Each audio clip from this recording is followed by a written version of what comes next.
हमारे साथ इस वक्त फ़ोन लाइन पर जुड़े हुए हैं कृष्णा। अच्छा ठीक है, यूट्यूब के ज़रिए इन्होंने अपना सवाल पूछा है। 198 शेयर हैं इनके पास टाटा मोटर्स के, और इनकी बाइंग प्राइस एक बार सचिन बता देता हूं 980 की। तो आज ज़्यादातर कॉलर जो आ रहे हैं वो उनकी बाइंग काफ़ी ऊपरी स्तरों की है। टाटा मोटर्स में इन्होंने 980 के लेवल पे ख़रीदारी की हुई है, और वहाँ से हम देख रहे हैं कि अच्छा खासा नुकसान झेल रहे हैं। सचिन, टाटा मोटर्स 980, क्या यहाँ तक की रिकवरी के लिए ज़्यादा समय देना होगा? हाँ बिल्कुल प्रशांत जी, मुझे लगता है काफी ऊपर, ऑब्वियसली काफी ऊपर की बाइंग है। मुझे लगता है इस मोमेंटम को वहां पर पहुंचने के लिए काफी समय लग सकता है स्टॉक को।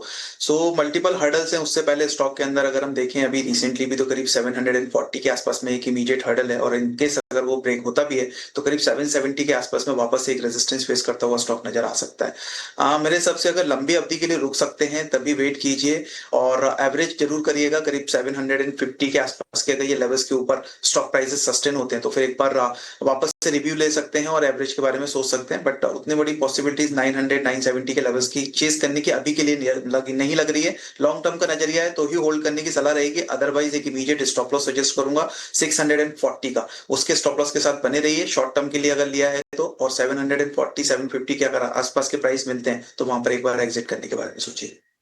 रणनीति है 640 का स्टॉप लॉस लगाना होगा, 740 या 750 तक के लेवल्स टारगेट के लिहाज से सचिन टाटा मोटर्स में रेकमेंड कर रहे हैं। जोधपुर से उमेश साहब फोन लाइन पर जुड़ गए हैं। नमस्कार सर, कैसे हैं? आई थिंक फोन लाइन यहाँ पे थोड़ी सी डिस्कनेक्ट हो गई है, लेकिन सचिन इनका सवाल हमारे पास है। एचयूएल में खरीदारी कर रखी है एंड बाइंग प्राइस ये बता रहे हैं 4970 है, और इनका नज़रिया लंबा है, रुकना चाहते हैं, अभी समय देना चाहते हैं। ऊंची बाइंग प्राइस है डेफिनेटली, लेकिन एक पॉजिटिव बात यह है कि नज़रिया भी लंबा रख रहे हैं। रणनीति सही है या आपको लगता है कि निकल जाए?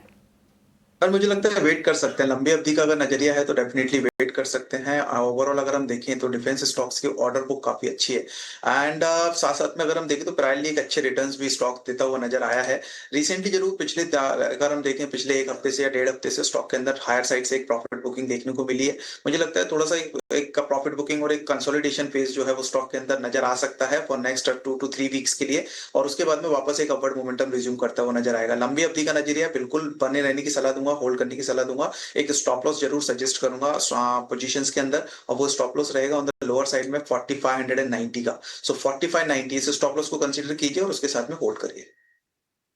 स्टॉप लॉस आपको बता दिया गया, उसको कंसीडर करते हुए होल्ड करने की सलाह। संदीप पंचारिया का सवाल लेते हैं। संदीप जी नमस्कार। संदीप, आप तक आवाज आ रही है? हाँ जी नमस्कार। जी जी, पूछिए अपना सवाल। सर एनसीसी के शेयर है मेरे पास 300 एट द ₹258 एवरेज करने के बाद। ठीक है, कितना समय देना चाहते हैं? सर टाइम की कोई दिक्कत नहीं है मेरे। चलिए, तो लॉन्ग टर्म इन्वेस्टर हैं, इन्होंने 258 के एवरेज प्राइस पर खरीदारी की हुई है। इनकी भी खरीदारी थोड़े ऊपरी स्तरों की है, लेकिन समय सीमा देना चाहते हैं। बताएं सचिन,